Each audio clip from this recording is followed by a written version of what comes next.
ایک صاحب نے پوچھا ہے کہ فوت شدہ انسان کو رضا کے وقت دوبارہ خواب میں دیکھا تو اس کی تعبیر کیا ہے؟ اس کے لیے ہے کہ فوت شدہ انسان کو اگر دوبارہ اس طرح دیکھیں تو اس کے لیے دعائیں مغفرت کر دیں اور اس کے درجات کی بلندی کے لیے دعائیں مانگیں۔ ایک صاحب نے پوچھا کہ بیڈ پر یا چارپائی پر بیٹھ کر کھانا کھانے کے لیے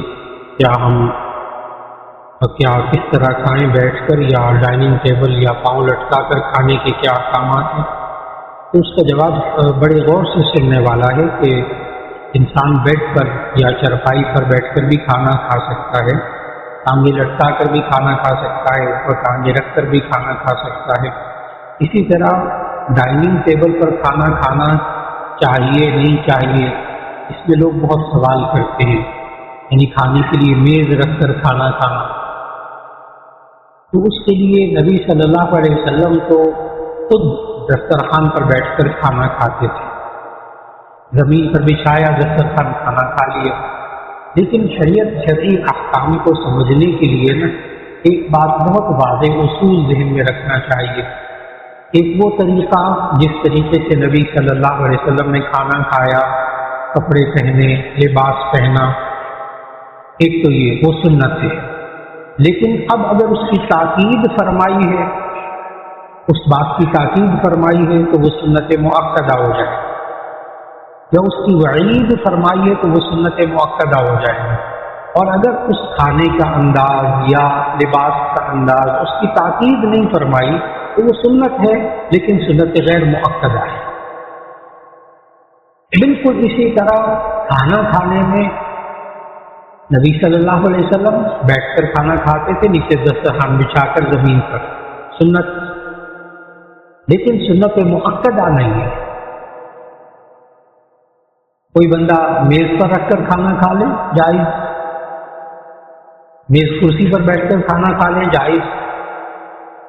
اس کو یہ بھی نہیں کہا جائے گا کہ مکروہ ہے، یہ نہیں کہا جائے گا میز کرسی پر بیٹھ کر کھانا کھائیں، جائز۔ ہاں، کھڑے ہو کر کھانا کھانے سے نبی صلی اللہ علیہ وسلم نے اگر منع کیا بعض روایات میں، بلا ضرورت کھڑے ہو کر نہ کھائیں۔ اور اگر کوئی جگہ ایسی بنائی ان لوگوں نے کہ وہاں بیٹھنے کی کوئی جگہ نہیں ہے، ایسی صورت میں ٹھیک ہے، آپ کھا لیں، طواف استغفار کر لیں۔ لیکن اگر بیٹھنے کی جگہ موجود ہو، آپ بیٹھ کر کھانا کھا لیجیے، کرسی پر بیٹھ کر کھانا کھا لیجیے۔ ہاں، نبی صلی اللہ علیہ وسلم نے کھانا کھاتے ہوئے ٹیک لگانے سے منع کیا تو کرسی پر ٹیک لگا کر کھانا نہ کھائیں، اس لیے میز کرسی پر بیٹھ کر کھانا کھانا جائز۔ اور اسی طرح چمچے، کانٹے، چھری استعمال کرنا کھانا کھانے کے اندر جائز، منع نہیں کیا گیا۔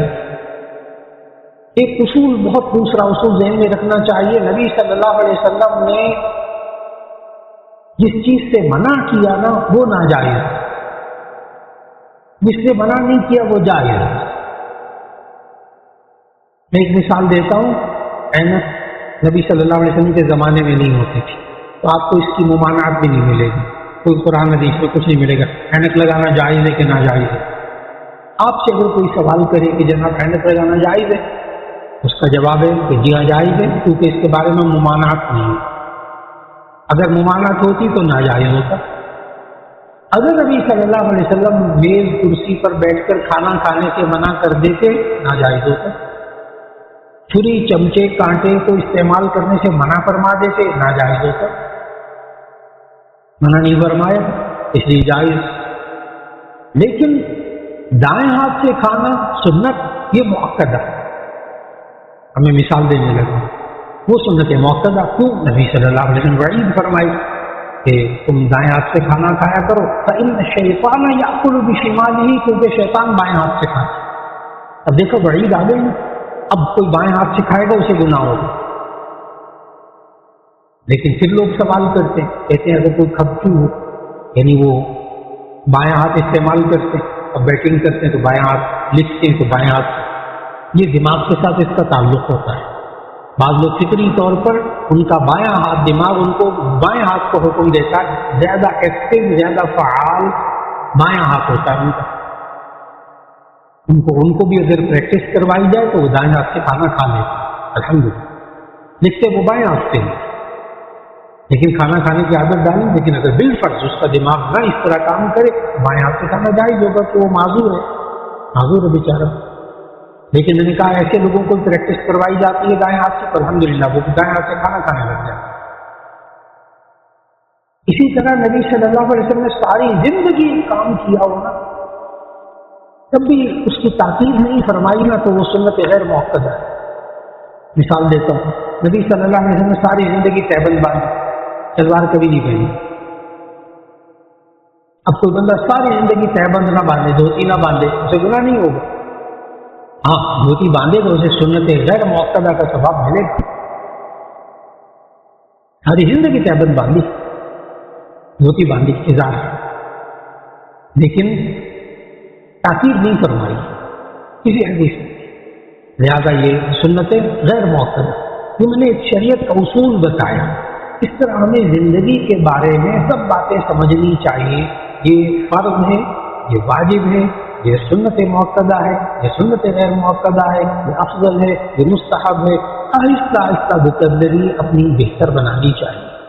جیسے آج میں نے عقیقے کے بارے میں بات کی، ایک ایک چیز کے بارے میں بتایا، کیا سنت غیر مؤکدہ، تاکہ انسان اپنے ذہن میں تیار کر لے اس بات کو۔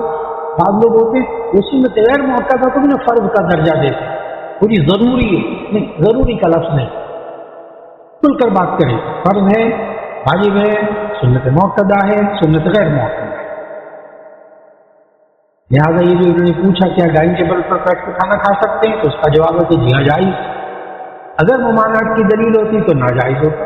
کیا چھری کانٹے سے آپ استعمال کر کے کھا سکتے ہیں؟ جی کھا لیں، البتہ ہاتھ سے کھائیں گے، جو چیزیں ہاتھ سے کھانے والی وہ ہاتھ سے کھا لیں۔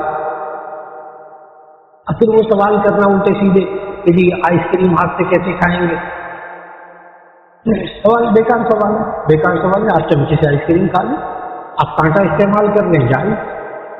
لیکن یہ سوچ کر کہ یہود و نصارہ کی عادتیں ہیں اس کو استعمال نہ کریں، بہت اچھا،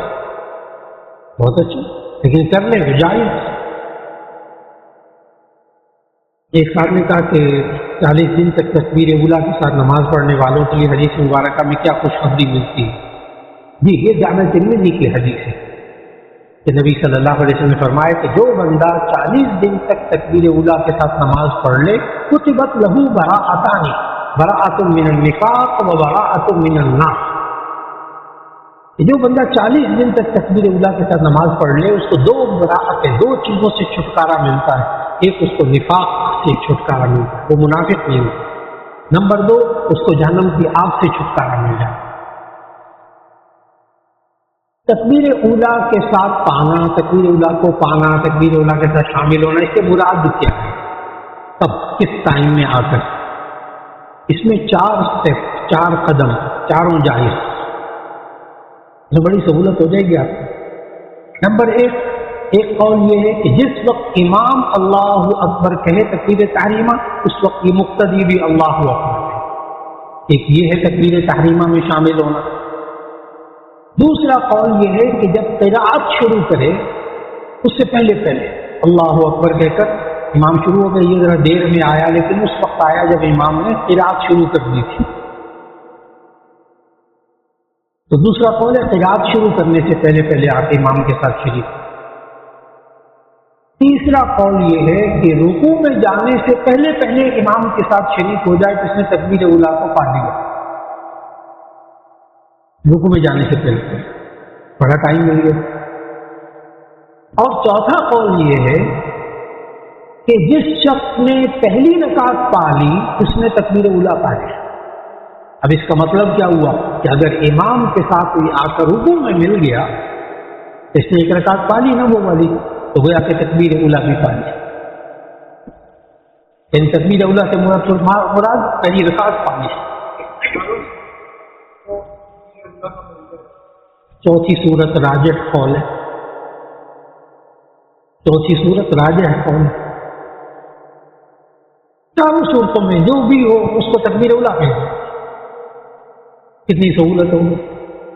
یعنی آسان الفاظ میں کیا کہوں کہ تکبیر اولیٰ پانے کا مطلب یہ کہ پہلی رکعت نہ چھوٹے، پہلی رکعت بھی مل جائے تو اس کو تکبیر اولیٰ مل گئی۔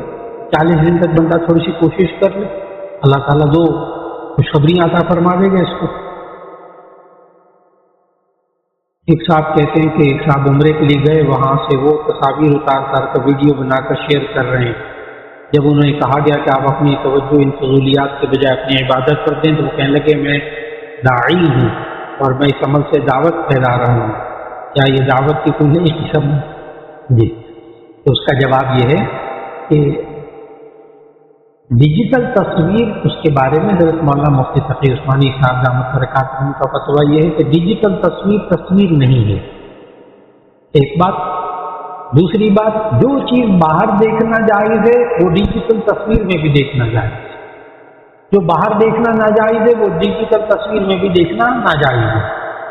یہ میں نے دو جملے بولے، اس لیے یہ نہیں کہنا چاہیے کہ جناب حضرت مفتی صاحب نے کہہ دیا ڈیجیٹل تصویر نہیں ہوتی، لہٰذا فلمیں بھی دیکھو، گانے بھی دیکھو، ڈرامے دیکھو، وہ تصویر ہے نہ ہو باللہ من ذالک۔ یہ کہا تھا انہوں نے کہا کہ جو ڈیجیٹل تصویر ہے وہ تصویر نہیں ہے، ایک۔ نمبر دو، ڈیجیٹل تصویر میں وہ چیز دیکھنا جائز ہے جسے آپ باہر بھی دیکھ سکتے ہیں، اور جہاں پردے کا مسئلہ آ جائے وہ ڈیجیٹل تصویر میں بھی ناجائز ہے، اس کو غیر محرم کا دیکھنا۔ یہ بات ایک تو طے ہو گئی۔ دوسری بات کہ وہاں ڈیجیٹل تصویر اتار کر لوگوں کو بھیجنا، روضہ پاک صلی اللہ علیہ وسلم کے سامنے کھڑے ہیں اور تصاویر اتر رہی ہیں اور ویڈیو بنا رہے ہیں اور بھیج رہے ہیں اور شیئر کر رہے ہیں۔ یاد رکھ لیجیے گا کہ نبی کریم صلی اللہ علیہ وسلم نے اور اللہ تعالیٰ نے جو دعوت دینے کا طریقہ بتایا، دین کی دعوت اسی طریقے سے دی، دین کی دعوت اسی طریقے سے، اور وہ طریقہ ادعو الی سبیل ربک بالحکمت والموعظۃ الحسنہ۔ آج وہاں اس ویڈیو نے اور اس کیمرے نے اور اس موبائل نے عمرے کی اور حج کی جو روحانیت تھی اس کو بہت کم کر دی، بہت کم کر دی۔ ایسے حضرات الحمدللہ جو پاکستان سے جاتے ہیں تو کہتے ہیں ہم نے پاکستان کا نمبر بند کر دینا، بس بوقت ضرورت، بوقت سے ضرورت پیش آتی تو ضرورت پیش آ جاتی، اور وہاں جا کر اس کو استعمال نہ کریں۔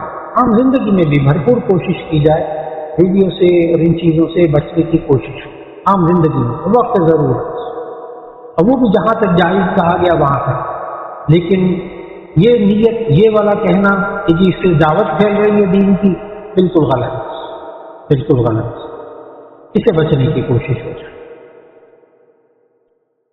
اس صاحب نے کہا محمد عیسیٰ نام کیسا ہے؟ تو اس کا جواب ہے بالکل درست، محمد عیسیٰ نام رکھنا بالکل درست، کوئی حرج کی بات نہیں۔ ایک صاحب نے کہا کیا نومولود بچے کے کان میں فون کال کے ذریعے اذان اور اقامت کہہ سکتے ہیں؟ تو اس کا جواب ہے کہ جی نہیں۔ ایک بزرگ ہو اور ان سے کہا جائے کہ جی وہ مولانا یوسف صاحب آپ سے ٹیلی فون پر اذان دے دیں، جی اور کوئی انسان، کوئی مسلمان تو ہے نا، اور عورت بھی بچے کے کان میں اذان و اقامت کہہ سکتی، ماں بھی کہہ سکتی، تو مرد بھی کہہ سکتا ہے، یہ بھی ضروری نہیں کہ اس کے لیے مرد ہو، یہ بھی ذہن میں رکھیں۔ مسجد میں اذان و اقامت کہنے کے لیے تو وہ عورت کی آواز خطر ہے، خطر ہے، لیکن بچے کے کان میں اذان دینا عورت بھی دے سکتی۔ بہت سے لوگ یہ سوال کرتے ہیں کہ جی عورت خود اذان دے سکتی؟ میں نے کہا ماں دے سکتی، بچے کے کان میں اذان بھی دے سکتی، اقامت بھی کہہ سکتی، کوئی اور خاتون اور مسلمان وہ بھی کہہ سکتے، تو جائز۔ لیکن فون پر ایک اذان و اقامت کہنا یہ سنت نہیں، یہ سنت نہیں، سنت پر عمل نہیں ہوگا۔ ایک صاحب نے کہا کہ آن لائن ٹریڈنگ میں گولڈ کی ٹریڈنگ کرنا جائز ہے، بس اس میں نا جو واقعی سونے کی، ایک گولڈ کوائن خالی تصوراتی کوائن وہاں سنہرے سنہرے نظر آتے ہیں، وہ تو ناجائز۔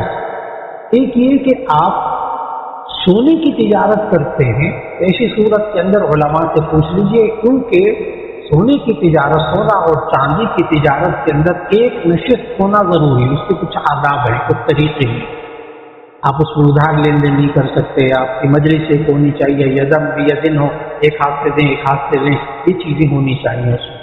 اس لیے علماء سے جو کوئی شخص کرنا چاہے، جیسے آج کل سونار وغیرہ وہ کرتے ہیں کچھ کہ جناب آپ آن لائن زیور بھی منگوا سکتے ہیں، آن لائن گولڈ بھی منگوا سکتے ہیں، اس کے لیے کیا طریقہ ہو وہ مفتیان کرام سے پوچھ کر پھر اس کے مطابق عمل کرنا۔ ایک صاحب نے پرنٹ تصویر کا کیا حکم ہے جو گھروں میں فریم کروا کے لگائی جاتی ہے؟ جی یہ جو گھروں میں فریم کروا کے لگائی جاتی ہے نا، یہ ذہن میں رکھے کہ وہی تصویر ہے جس کے بارے میں نبی صلی اللہ علیہ وسلم نے فرمایا جس گھر میں تصویر ہو اس گھر میں فرشتے نہیں آتے، فرشتے نہیں آتے، رحمت کے فرشتے نہیں آتے۔ ایک صاحب نے جو ہے یہ بات سنی، ایک خطیب صاحب سے فوراً اپنے گھر میں جا کر دیواروں پہ تصویریں لگائی، کہنے کا اسرائیل ہی نہیں آئے گا، کیونکہ جس گھر میں فرشتے نہیں ہوتے وہاں، جس گھر میں تصویر ہوتی ہے وہاں فرشتے نہیں آتے۔ اس نے اپنے گھر میں جان بوجھ کے تصویریں لگا دی اللہ کے بندے نے کہ فرشتے نہیں آئیں گے، تو پھر اس کو عالم نے سمجھایا کہ رحمت کے فرشتے نہیں آئیں گے، لیکن جو زحمت کے فرشتے وہ آئے گا، اسرائیل آئے گا، اس کی فکر نہ کر۔ کہنے کا مقصد نبی صلی اللہ علیہ وسلم نے کیوں منع کیا تصویر لگانے سے، ناپسند کیا؟ اس لیے کہ نبی صلی اللہ علیہ وسلم کے تشریف لانے سے پہلے بھی اور آج بھی انسان مورت پرستی میں مبتلا ہے۔ مورت پرستی ایک ہے بت پرستی، ایک ہے تصویر کی پوجا کرنا۔ نبی صلی اللہ علیہ وسلم کے زمانے میں باقاعدہ تصویروں کی پوجا کی جاتی تھی، عیسائیوں میں بھی۔ آج بھی گرجا گھروں میں چلے جائیں، وہاں عیسیٰ علیہ السلام کی اور مریم علیہ السلام کی تصویر لگا کر اس کی باقاعدہ عبادت کی جاتی ہے۔ اور سکھوں کے ہاں مورت پرستی ہے، بت پرستی نہیں ہے۔ سکھ مذہب میں بابا گرو نانک کی تصویر لگاتے اور اس کی طرف سجدہ کرتے، باقاعدہ سجدہ کرتے، تو تصویر کی پوجا آج بھی ہو رہی ہے۔ تو نبی صلی اللہ علیہ وسلم نے اس کو شرک قرار دیا، تصویر لگانے کو گناہ قرار دیا اور تصویر کی طرف سجدہ کرنے کو شرک، بلا شرک۔ اس لیے نبی صلی اللہ علیہ وسلم نے جو منع کیا اس طرح، لیکن یہ علماء بتاتے ہیں کہ یہ حرام لغیرہ ہی ہے، کسی اور وجہ سے حرام ہے۔ لہذا اگر آپ کے نوٹ پر تصویر ہے، آپ کے شناختی کارڈ پر تصویر ہے، پرنٹ کی تصویر ہے اور وہ رکھنا اس کے بغیر چارہ کار کوئی نہیں، تو کہتے ٹھیک ہے آپ نے ڈھانپ کر جیب میں رکھی ہو، یہ کوئی حرج کی بات نہیں۔ لیکن جس کمرے میں دائیں بائیں سامنے تصویر ہو وہاں نماز پڑھنا مکروہ تحریمی ہے، نماز پڑھنا مکروہ تحریمی ہے۔ آپ اور چیزوں کی تصویریں لگا لیں، جانداروں کے علاوہ کسی بھی تصویر سینریز لگا لیں، ماشاء اللہ لوگوں نے گھروں میں اتنا سجایا ہوتا ہے، آیتیں وغیرہ لکھ لیتے ہیں، سینریز لگا لیتے ہیں اور تصویر کا متبادل موجود۔ تو ماں باپ کی تصویر ہو، والدین کی تصویر ہو، نانا نانی دادا دادی، اس سے بھی بچنے کی کوشش، وہ بھی فریم کرا کے نہ لگائی جائے۔ جی تو البم بنا کے رکھی ہوتی ہے جی، اگر کوئی گھر میں پڑی ہو تصویروں کو ڈھانپ کر رکھنا چاہیے، اگر رکھنے کی بھی کوئی ضرورت پیش آئے تو اس کو کوئی البم وغیرہ ڈھانپ کر رکھی جائے، سامنے کم از کم نہ لڑکے، بچنے کی کوشش ہو۔ ایک صاحب نے پوچھا ایک عمرے کے بعد دوبارہ بال کیسے منڈوائے جائیں، یعنی آج عمرہ کیا اس کے بعد کل پھر عمرہ، دوبارہ مسجد عائشہ جا کر احرام باندھ کر دوبارہ، اس کے بال ہی نہیں ہے سر پر تو کیا کرے؟ اس کا جواب یہ ہے کہ بالکل بال نہ ہو، ابھی بال منڈوائیں کل، تو ایسی صورت میں اس کے سر پر اس طرح پھروانا واجب ہے، احرام نہیں کھلے گا، بیوی حلال نہیں ہوگی، یہ بال ہی نہیں ہے، یہ کوئی بات نہیں، آپ خالی اس طرح پھروا لیں، ریزر پھیلے کوئی اور گھر کوئی بندہ اور پھیرتے جائز، لیکن میں نے بتایا احرام نہیں کھلے گا اور بیوی حلال نہیں ہے، بڑا مشکل مسئلہ ہے، کیونکہ احرام باندھنے کے بعد بیوی حرام ہو جاتی ہے، ازدواجی تعلق حرام ہو جاتا ہے، اور یہ کھلتا ہے احرام بال کٹوانے سے، اور یہی حکم ہے۔ بعض لوگ ہوتے ہیں بیچارے، پہلے زمانے میں اتنا نہیں ہوتا تھا لیکن اب بہت زیادہ ہوتا ہے، یہ جو کیموتھراپی کرواتے ہیں نا لوگ، مختلف کسی کو کچھ کینسر وغیرہ کے اجزاء ہوتے ہیں، کچھ ہوتے ہیں، تو وہ کیموتھراپی وغیرہ کرواتے ہیں، تو اس کے بعد سارے جسم کے بال سب اڑ جاتے ہیں، اور بالکل ٹھیک جب ہو جاتا ہے بندہ تو اس کے بال بالکل اڑے ہوئے ہوتے ہیں۔ ایسے لوگ عام طور پر عمرہ کرنے چلے جاتے ہیں کہ جب ہم شکرانے کے طور پر ہم عمرہ کر کے آتے ہیں، ان کے سر میں بالکل بال نہیں ہوتے، ایک بال سوال پیدا نہیں، سوال یہ کہ وہ کیا کریں، اس کے لیے بھی یہی حکم ہے کہ وہ خالی سر کے اوپر اس طرح پھروائے، چاہے ایک بال نہ ہو، لیکن اس کے بعد احرام نہیں کھلے، تو دوبارہ عمرہ کریں، بار بار کریں تو اس پہ سر اس طرح ہر دفعہ پھروانا پڑے۔ ایک صاحب نے کہا ہاتھ پاؤں کے ناخنوں کو کاٹ کر کہاں رکھنا چاہیے؟ ہاں، ہاتھ پاؤں کے ناخن اور انسان کے اصل بال جو ناک کے نیچے بال ہوں، بغلوں کے بال ہوں، وہ نہاتے وقت نالی میں چلے جائیں وہ کوئی حرج نہیں، لیکن داڑھی کے بال کٹوائیں، داڑھی کے بال کٹواتے ہیں، ہاتھ بنواتے ہیں، سر کے بال کٹواتے ہیں، ایسی صورت میں اس کو سمیٹ لیا جائے اور سمیٹ کر اس کو نالی میں نہ بہایا جائے، اس کو کہیں دفن کر دیا جائے۔ ناخنوں کا بھی یہ ہے کہ ناخنوں کو آپ کو ٹیشو پیپر لے لیجیے، تو کیاری وغیرہ گھر میں ہوتی ہے مٹی کی جگہ، وہ جگہ دبا دیجیے، اس کو گن میں نہ ڈالیں۔ جی یہ حجام کو چاہیے کہ وہ بھی اس کو نالی میں نہ بہائے، اس کو کوئی ایسی جگہ جا کے دبا دیا جائے، اس کو جمع کر کے۔ جو حجام اس بات کا بڑا خیال کرنے والے ہوتے ہیں وہ پھر کوڑے میں نہیں پھینکتے مال۔ ایک شخص ازواج مطہرات اور تمام صحابہ نہ کرتا ہو، ایک شخص ازواج مطہرات تمام صحابہ کرام کا تعام تشریح نہ کرتا ہو اور نہ ہی تبرہ کرتا ہو، صرف حضرت علی رضی اللہ تعالیٰ عنہ کی خلافت کو پہلی خلافت مانتا ہو۔ اصل میں یہ اختلافی سوال ہے، پھر قوارانہ سوال ہے، تو خلفاء راشدین کو اسی ترتیب سے ماننا یہ ایمان کا حصہ ہے، ایمان کا حصہ ہے۔ ایک صاحب نے کہا کہ احناف کے نزدیک مثل اول میں نماز پڑھنا کیسا ہے؟ ایک معلمہ کا درس تب آنے والوں کو مثل اول میں نماز پڑھا دیتی ہیں، بعد میں نماز درس ہوا اپنے کیا یہ کہ مثل اول میں عصر کی نماز پڑھنا درست ہے؟ اس کا جواب یہ ہے کہ مثل اول میں نا عصر کی نماز کسی کے نزدیک بھی نہیں ہوتی، مثل اول میں، مثل اول پہلے سمجھ لینا چاہیے۔ سوال کچھ اور پوچھنا چاہتے ہیں، مثل ثانی کا سوال پوچھنا چاہتے ہیں۔ مثل اول کہتے ہیں آپ نے ایک لکڑی گاڑی، 1 فٹ لکڑی 1 فٹ اونچی ہے زمین سے، اور اس کا سایہ 1 فٹ ہو جائے تو اس کو مثل اول کہتے ہیں۔ یہ بالاتفاق ظہر کا وقت ہے، اس میں عصر کی نماز پڑھنا جائز نہیں کسی کے نزدیک، چاروں ائمہ۔ ایک بات تو طے ہو گئی۔ اب اس 1 فٹ لکڑی کا سایہ 1 فٹ ہونے کے بعد جب وہ دوسرا فٹ شروع ہوتا ہے اس کو مثل ثانی کہتے ہیں۔ اس میں اختلاف ہے کہ اس میں عصر کا وقت ہے یا ظہر کا وقت ہے۔ امام ابو حنیفہ رحمۃ اللہ علیہ کے نزدیک یہ ظہر کا وقت، مثل ثانی کا وقت ظہر کا وقت ہے۔ میں نے بتایا مثل اول میں کوئی اختلاف نہیں، اختلاف مثل ثانی میں ہے، اور باقی ائمہ کہتے کہ نہیں یہ عصر کا وقت ہے۔ اب جو حنفی حضرات ہیں وہ تو اس میں پڑھیں ظہر کی نماز، عصر بالکل نہیں، وہ مثل ثالث میں پڑھیں، یعنی دو مثل سایہ ہونے کے بعد جب تیسرا فٹ شروع ہو جائے اس میں وہ نماز پڑھیں عصر کی، جیسے ہم لوگ اپنی تمام مساجد میں مثل ثالث میں نماز پڑھتے ہیں، یعنی مثل ثانی مکمل ہو جاتا ہے۔ اور ہم احتیاط کیا کرتے ہیں تمام حنفی مساجد میں، الحمدللہ الحمدللہ ہمارے یہاں حنفی مساجد میں مثل ثانی میں کوئی نماز بھی نہیں پڑھے گی، نہ ظہر کی نہ عصر کی، تاکہ اختلاف ہی نہ ہو۔ یہ کتنی شاندار بات ہے کہ بھائی مثل ثانی میں اختلاف ہے نا، نماز ہی نہ پڑھو تو، نہ ظہر کی نہ عصر کی۔ چنانچہ 2:45 کے بعد ہماری کسی مسجد میں نماز ہوتی ہے، نہ ظہر کی نہ عصر کی۔ پھر اس کے بعد 4:15 بجے آج کل وقت ہو جاتا ہے عصر کا، تو ٹھیک ہے سب جگہ عصر 4:15 4:30 بجے عصر کی نماز مثل ثالث میں پڑھتے ہیں آرام سے۔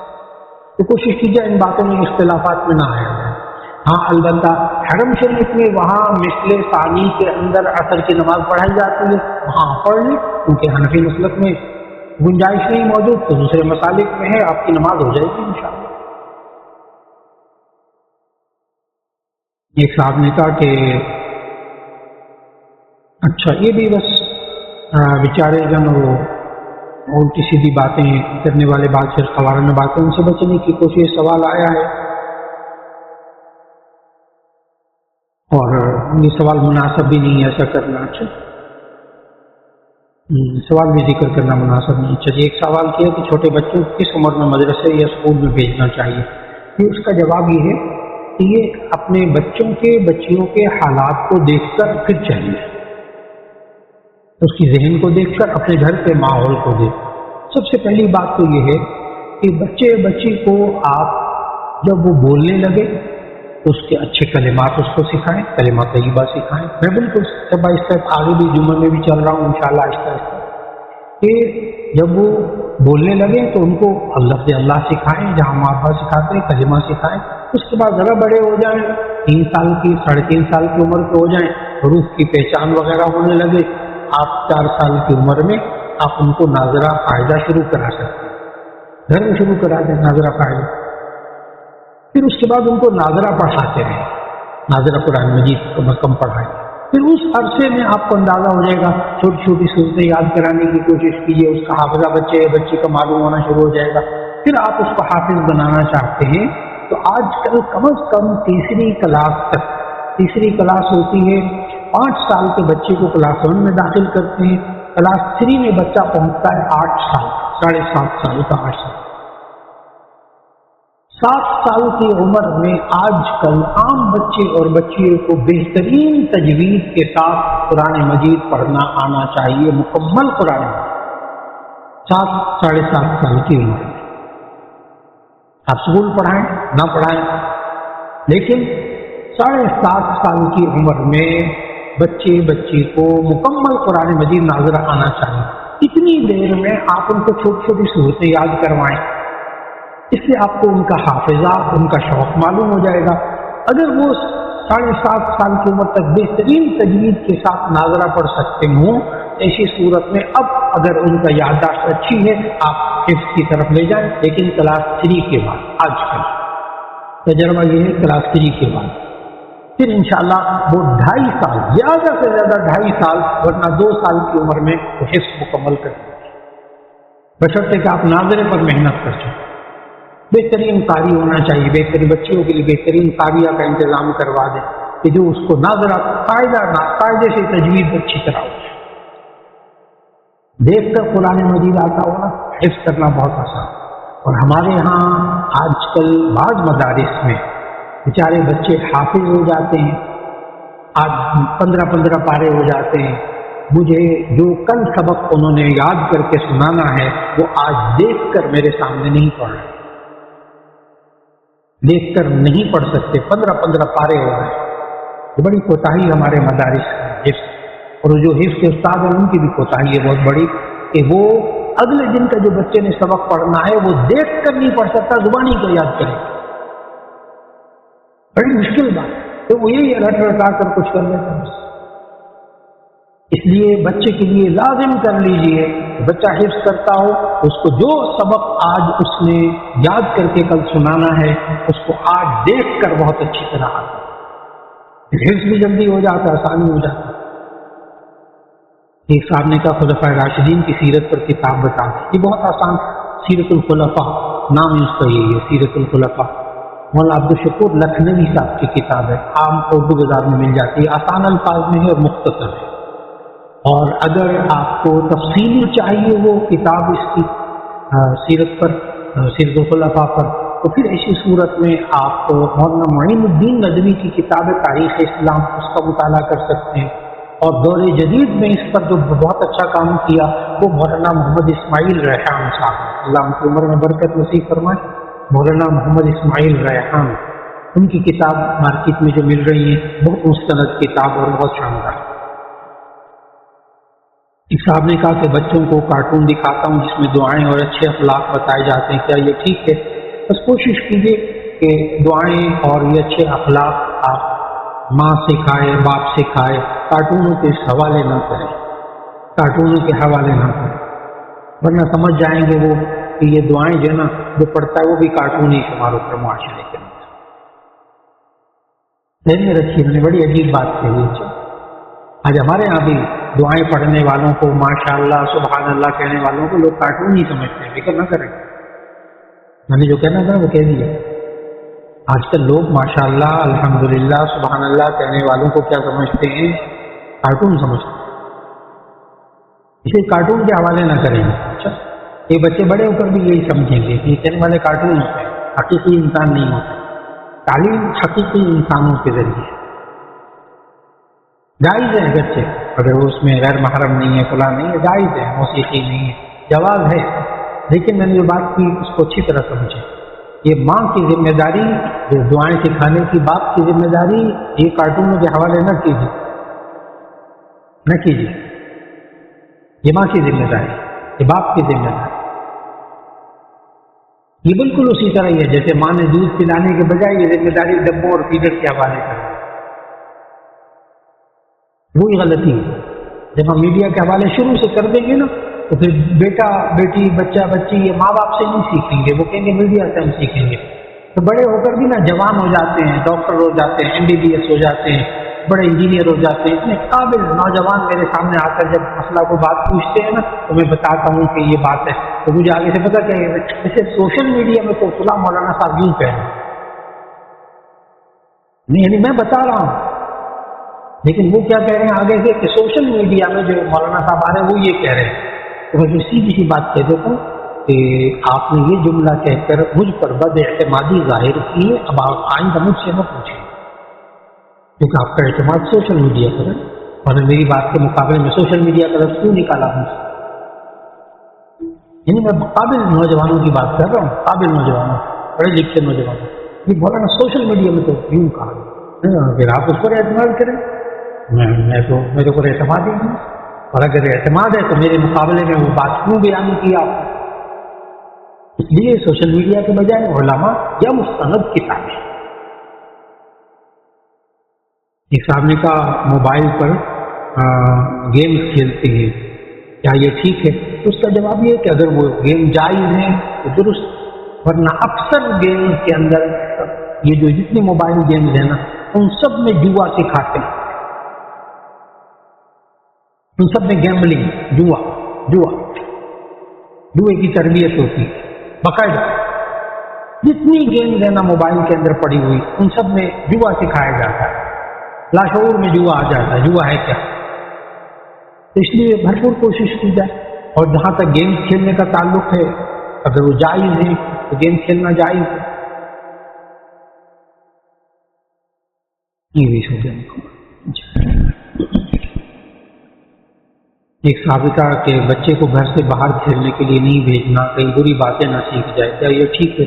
اس کا جواب یہ ہے کہ بچوں کو معاشرتی انسان بنائیں، اور خاص طور پر بہت سے ماں باپ نا آج کل یہ ہوم اسکولنگ کی طرف بہت زیادہ آ رہے ہیں، ماں سکھائے گی، ماں پڑھائے گی، میں پڑھاؤں گا، اسکول نہیں بھیجنا، ٹھیک، یہ آغاز کی حد تک 5 سال کی عمر کی حد تک تو ٹھیک ہے، ہوم اسکولنگ یعنی گھر کے اندر ماں پڑھائے، باپ پڑھائے، یا کوئی استاد گھر میں آ کے پڑھائے، 5 سال کی عمر تک تو ٹھیک۔ اگر اس کے بعد ہم نے میٹرک تک اس کو رکھا ہوم اسکولنگ کو، بس گھر کے اندر پڑھے گا، تو ایسی صورت کے اندر میٹرک کے پاس یہ بچہ باہر معاشرے میں نکل کر کسی کا سامنا نہیں کر سکے، گیدرنگ ہوگی جہاں لوگ سامنے ہوں گے، اس کے اندر ایٹیکیٹس وہ آداب نہیں ہوں گے، سامنے سے کوئی کہے، کوئی بات کہے، اس کو مخالف ہو، فلاں ہو، یہ ہو، یہ نہیں کر سکے گا۔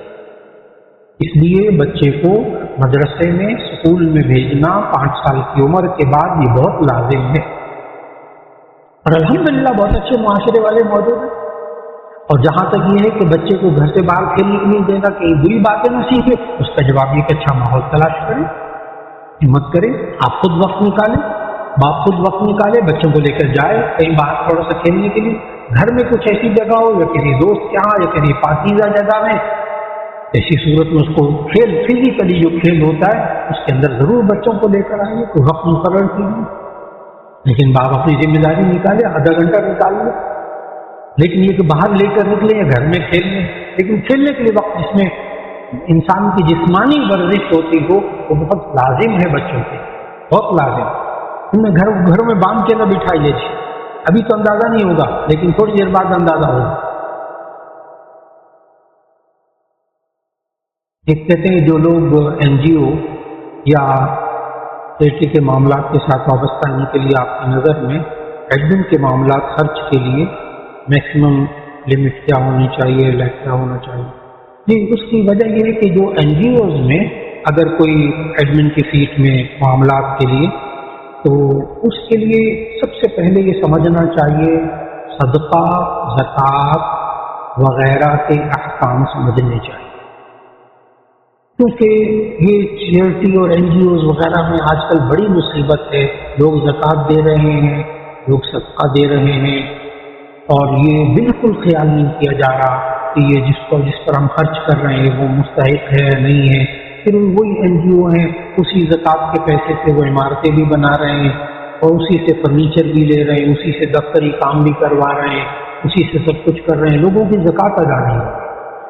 اس لیے انہوں نے یہ پوچھا نا کہ ایڈمن کے معاملات کو چلانے کے لیے NGO کے اندر کیا چیز ہونی چاہیے، اس کے لیے کسی عالم کے پاس چند دن اور وقتاً فوقتاً اس عالم مفتی صاحب سے پجامے شکے میں آ جائے، کسی عالم سے تعلق رکھیں، تھوڑا کر کے پوچھتے رہیں اب میں کیا کروں، اب یہ چیز ہے میں کیا کروں، آنے والے سے پوچھئے کہ یہ صدقہ ہے، زکوٰۃ ہے، عطیہ ہے، کیا ہے، آپ کیا کہ صدقہ زکوٰۃ عطیہ میں فرق بھی اگر کسی کو سمجھانا چاہیں تو وہ سمجھ آنا آ جائے، تو پھر زکوٰۃ کن لوگوں پر خرچ کی جا سکتی ہے، اس کے خرچ کرنے کا کیا طریقہ ہے وہ ذہن میں رکھا جائے، پھر ٹھیک ہے۔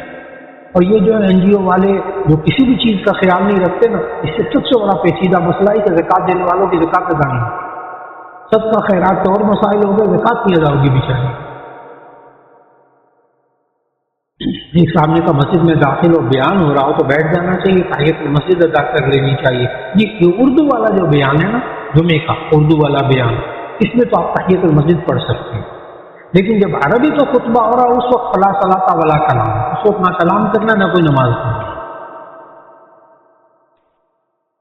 آج کل شادیوں میں بہت فنکشن ہوتے ہیں، گانے اور پردے کا انتظام ہوتا ہے، پردے کا انتظام نہیں ہوتا، قریبی رشتہ داروں کی شادی پر جانے سے منع کرو تو ناراضگی کا باعث بن سکتے ہیں، کیا کرنا چاہیے؟ اس کا جواب یہ ہے کہ سب سے پہلے تو محنت کرنی چاہیے دین کی، جہاں شادی ہونے والی ہے وہاں دین کی محنت ہونی چاہیے سب سے پہلے۔ یہ کہ وہاں عین وقت پر جانے سے منع کرنا بیوی کو، بچوں کو، اس سے بڑے مسائل پیدا ہوتے ہیں، خاص طور پر قریبی عزیز بہن بھائیوں کے یہاں شادی ہو بڑے مسائل ہوتے ہیں۔ اس کے لیے سب سے پہلے تو یہ بات ہے کہ جہاں شادی ہو رہی ہے وہاں کے اوپر ان پر محنت ہونی چاہیے کہ آپ کو خلاف شرع کام نہ کریں، اور انشاءاللہ محنت ہوتی ہے، بہت سے لوگوں کو سمجھ آ جاتا ہے۔ ایک کام یہ۔ نمبر 2، اگر بیوی کو لے جانا ہے اور پتہ ہے کہ وہاں گانے کی اور محفل ہوگی اور مکس گیدرنگ ہے، پردے کا کوئی اہتمام نہیں ہوگا، تو ایسی صورت میں قریبی عزیز ہوں تو دیکھ لیا جائے کیا بیوی کو برقع پہنا کر، نقاب پہنا کر اس میں لے جایا جا سکتا ہے۔ آج کل الحمدللہ جو قریبی رشتہ دار کبھی ایسی مجلس ہو جائے گھر میں، شادی بیاہ کی مجلس، اور وہاں مکمل پردے کے ساتھ جائیں، خواتین کے ساتھ رہیں، مردوں میں اختلاط نہ کریں، آ جائیں، درست۔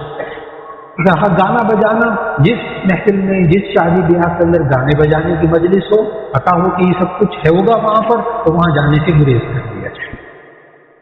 رہا ہدیہ تحفہ دینا، ناراض ہو جائیں گے وہ لوگ، شرکت نہ ہو، ایسی صورت میں بڑے ادب و احترام سے انہیں جا کر ان کو ہدیہ تحفہ جو دینا وہ دے دیجیے، اور کوئی مصروفیت کوئی عذر کر لیجیے کہ ہم شریک نہیں ہو سکیں، بس معذرت کر لیجیے۔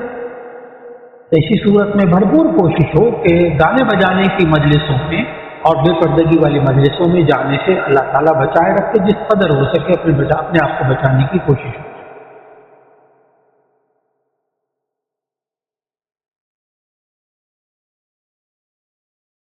جی، ایک کہہ رہے ہیں خطبے میں حضرت عباس رضی اللہ تعالیٰ عنہ کے بارے میں نام لے کر جو ذکر کیا جاتا ہے، حدیث میں منقول ہے، جی ہاں، اس کو شامل کیا جاتا ہے، اسی لیے خطبے میں موجود ہے۔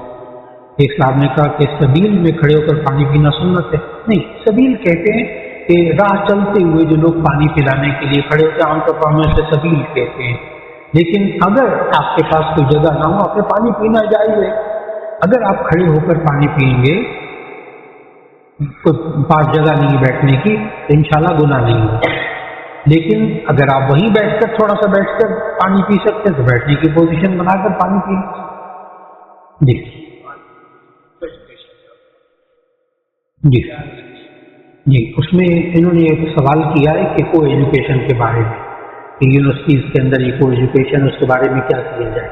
جہاں تو آپ کو اس کے علاوہ کوئی چارہ کار ہو، اب یونیورسٹیز ایسی بھی وجود میں آ گئی جو ٹوٹل خواتین کی میڈیکل یونیورسٹیز ہیں، یا انہوں نے الگ الگ بالکل بٹھایا ہوا، یہ بھی پردے کا اہتمام بھی اب لوگوں نے کرنا شروع کر دیا، ایک کلاس ہے لیکن اہتمام الگ الگ ہے۔ بعض یونیورسٹیز کے اندر خواتین کی الگ کلاسیں ہونی شروع ہو گئی ہیں بچیوں کی، اگر وہاں اہتمام ہو تو بہت اچھا، لیکن بے پردہ ہو کر کو ایجوکیشن میں اختلاط کے ساتھ مرد اور عورتوں کا ایک جگہ پڑھنا، بچے اور بچیوں کا ظاہر گناہ سے بچنے کا کوئی چانس نہیں رہا۔ ایسی صورت میں نہ پڑھانا بہتر ہے، ایسی صورت میں نہ پڑھانا بہتر ہے، کیونکہ جو بعد میں رزلٹ اب سامنے آ رہے ہیں بہت عجیب۔ ہاں، وہ بچی مکمل پردہ کر کے جائے اور مردوں کے ساتھ اختلاط نہ رکھے بھیجا، ٹھیک، جائز حدود میں رہے، آج بھی گنجائش موجود۔ ایک صاحب نے کہا میں سچا تاجر بننا چاہتا ہوں، منافع کا بھی بتاؤ، کچھ اصول بھی بتا دیں۔ جی، سچا امانت دار تاجر نبی صلی اللہ علیہ وسلم نے فرمایا التاجر الصدوق الامین مع النبیین والصدیقین والشہداء، سچا امانت دار تاجر اس کا مقام انبیاء کے ساتھ، صدیقین کے ساتھ، شہداء کے ساتھ اس کا مقام۔ یہ سچا تاجر کیا ہوتا ہے؟ بہت آسان سی بات کہ وہ جو بولے وہ صحیح بولے، جھوٹ نہ بولے، وہ سچا امانت دار تاجر۔ جو چیز دے اس کے بارے میں دھوکہ نہ دے، جو چیز حقیقت میں ہو وہ بتا دے، ایسی صورت میں سچا امانت دار تاجر ہے۔ اب سوال یہ ہے کہ سچائی کے ساتھ ہم تجارت ہی نہیں کر سکتے۔ اگر ہم بتائیں کہ بھئی میں منڈی سے یہ سبزی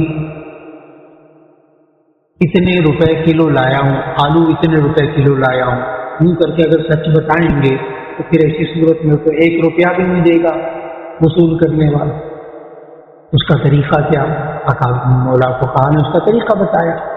آپ مثال کے طور پر آپ 50 روپے کلو آلو لے کر آئے، مثال دے رہا ہوں، ہے نہیں بھاؤ یہ نہیں ہے، لیکن 50 روپے کلو آپ لے کر آئے، آپ کا اس پہ کرایہ بھی لگا، آپ نے دکان کا بجلی کا بل بھی دینا ہے، دکان کا کرایہ بھی دینا ہے، آپ نے بیچ میں منافع بھی لگانا ہے، اس کا حساب لگا کر اس میں پیسے شامل کر لیں 50 روپے شامل کر کے اس کو کہیں بھائی مجھے اتنے میں یہ آلو پڑیں گے، یہ جائز ہے، مجھے اتنے میں آلو پڑیں گے، سبزی مجھے اتنے میں پڑی، پھل مجھے اتنے میں پڑا ہے، یہ آپ کو اسی طرح جب انسان بڑی مقدار میں بیچنے لگتا ہے تو کہتا بھی اس میں ٹرک کا بھی شامل ہے، اس میں باقی چیزوں کو بھی شامل ہو جاتے ہیں پیسے، وہ کہتا ہے کہ مجھے اتنے کا پڑا ہے یہ سودا، میں آپ کو اتنے کا بیچ رہا ہوں، جائز۔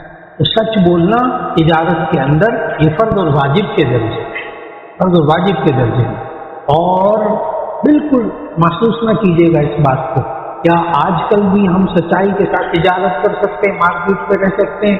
اس کا جواب یہ ہے کافر اپنے ملکوں میں آج بھی سچائی کے ساتھ بڑا نفع کما رہا ہے، باہر کے ملکوں میں چلے جائیں، ہاں کافروں نے تو اپنی بڑی ماشاءاللہ تجارت قائم کر لی سچائی کی دنیا، جھوٹ بولتے ہی نہیں، غلط بات ہوتی ہی نہیں، اتنے پلازے ماشاءاللہ چل رہے ہیں، جھوٹ ایک نہیں، ذرا برابر جھوٹ نہیں۔ آپ پوری تجارت کے کسی پہلو کو سامنے لے کر آ جائیں، اتنا مطالعہ الحمدللہ ان لوگوں کا کیا ہے، غیر ملکی تاجروں کا اتنا مطالعہ کیا اندر گھس کر الحمدللہ، کہ ان لوگوں نے دیانتداری، امانتداری اور سچائی اس کو ایسا اپنے اوپر سوار کر لیا ہے اور اتنا اپنے آپ کو پابند کر لیا ہے کہ کمال کر لیا۔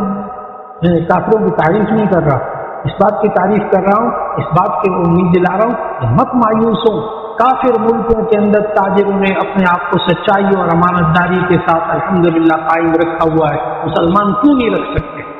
اور آج بھی الحمدللہ یہاں پاکستان کے اندر سچائی اور امانتداری کے ساتھ جو کمپنیاں ایک دو بندے نہیں کمپنیاں تجارت کر رہی ہیں، آج ان کا پاکستان میں نام ہے۔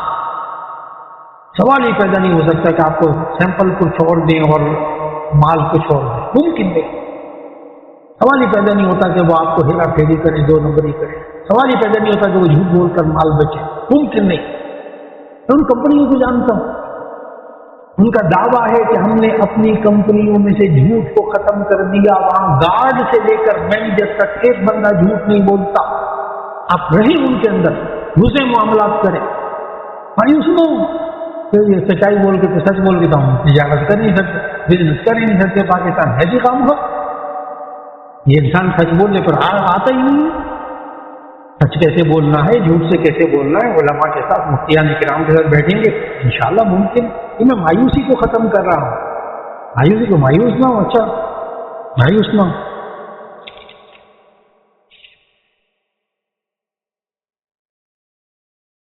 ایک آدمی کا ایک شخص تکبیر اولیٰ سے فرض نماز شروع کرتا ہے، لیکن کسی موقع پر کسی غیر مسجد میں، جیسا کہ فرض نمازوں میں جماعتیں نہیں ہوتی، امام مسجد اپنی پڑھ کر چلے جاتے ہیں، کیا اس امام کے اکیلے فرض نماز پڑھنے سے اس کو تکبیر اولیٰ 40 دن کا ثواب ملے گا؟ اچھا یہ پوچھنا، ایک سوال تو یہ کرنا چاہتے ہیں، کسی مسجد میں اگر ہے ہی ایک بندہ، ایک ہی امام ہے، وہ اکیلا نماز پڑھ کے چلا جاتا ہے، تو اس کو تو ثواب نہیں ملے گا نا، جماعت کا ثواب ملے گا. اسے چاہیے ایک بندہ تو تلاش کرے، اور وہ امام مسجد میں محنت کر لے، تھوڑی سی مسجد میں محنت کر لے تاکہ ایک مقتدی تو مل جائے، اس کے ساتھ نماز پڑھ لے، جماعت کا ثواب مل جائے گا، ایک بیرولہ کا ثواب بھی مل جائے گا. جی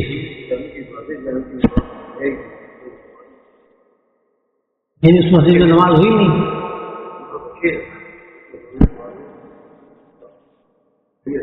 نہیں کوئی اور، کسی اور نے تو پڑھائی ہوگی نا، کسی اور نے تو پڑھائی ہوگی نا، یا کسی نے پڑھائی نہیں؟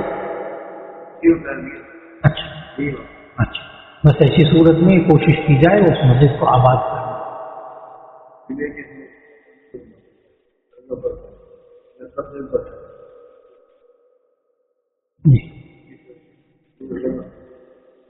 جی بس یہ ہے کہ آسان سی بات ہے، سنتیں گھر میں پڑھ لی، مسجد میں آ کر نماز میں شریک ہو گیا، پہلی رکعت میں تکبیر احرام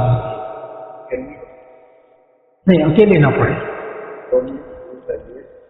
نہیں اکیلے نہ پڑھے، بس لمبی بات نہ کیجیے، آپ تھوڑی سی محنت کر کے نمازیوں کو جمع کیجیے انشاءاللہ. جزاک اللہ. جی اچھا ایک منٹ، بڑا اچھا مسئلہ، اہم مسئلہ پوچھا. ایک تو یہ ہے کہ جو باریک جرابیں ہیں نا، باریک جرابیں میں نے پہنی ہوئی، جیسے یہ جو باریک جرابیں ہوتی ہیں، نائلن کی ہوں، کاٹن کی ہوں، یہ چاروں ائمہ، امام شافعی، امام مالک، امام احمد بن حنبل، امام ابو حنیفہ، کسی امام کے نزدیک ان جرابوں پر مسح کر کے نماز ہوتی ہے. میں نے بڑی عجیب بات بتائی، اس میں اختلاف ہی نہیں ہے. ہاں بالکل نائلن کی جرابیں یہ جو ہم پہنتے ہیں، میں کوئی یہ فرقہ وارانہ مسئلہ نہیں ہے. میں نے بتا دیا چاروں ائمہ کے نزدیک ان جرابوں پر مسح کر کے نماز پڑھنا جائز نہیں ہے. پھر اگر اس کے اوپر چمڑا چڑھا لیا جائے، اس کے چمڑے کے موزے ہیں، ایسی صورت میں اب نائلن کے اندر آپ دیکھیں چمڑے کے موزے ایسے ملتے ہیں شاندار، وہ جرابیں ہی ہیں بالکل جرابوں کی طرح.